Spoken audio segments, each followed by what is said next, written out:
नेताजी जवानों की शहादत हो रही है रोज। दरअसल आप लगातार देख रहे हैं उत्तराखंड के अंदर जिस तरह से दिनों दिन जवानों की शहादत हो रही है, निश्चित तौर पे बहुत चिंता का विषय है। हमारा कहना यह है कि जो केंद्र की सरकार है, जो बड़े बड़े दावे करती थी कि हम ऐसा कर देंगे वैसा कर देंगे, आज ये क्यों हो रहा है?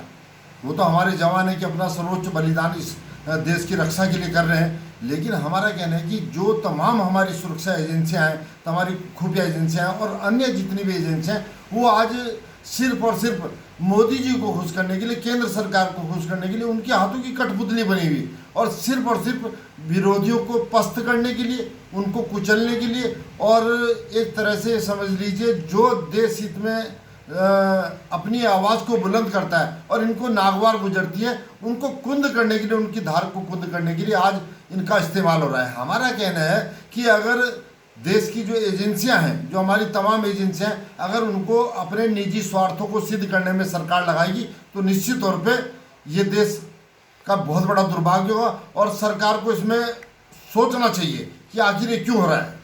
जम्मू कश्मीर केंद्र शासित हो गया, 370 भी हट गई। नहीं, बहुत आपने सही सवाल कहा है।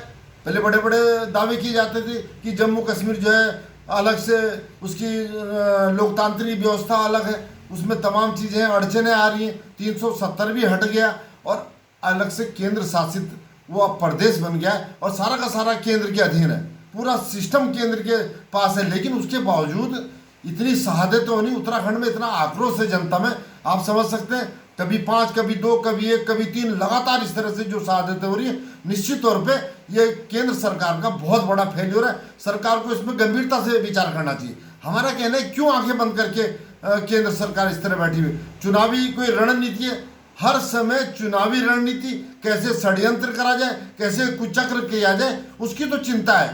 पूरे एजेंसियों को इस काम में लगा रखा है। लेकिन देश में इतना बड़ा मामला हो रहा है पूरे, ये तो उत्तराखंड की मैंने बात की है, उत्तराखंड के साथ साथ अन्य प्रदेशों की जो हमारे जवान हैं उनकी भी शहादतें हो रही है। इसमें चिंता का विषय है। सरकार को इसमें बहुत गंभीरता से काम करना चाहिए और नहीं तो किसी दिन जनता का आक्रोश सरकार को बहुत भारी पड़ेगा।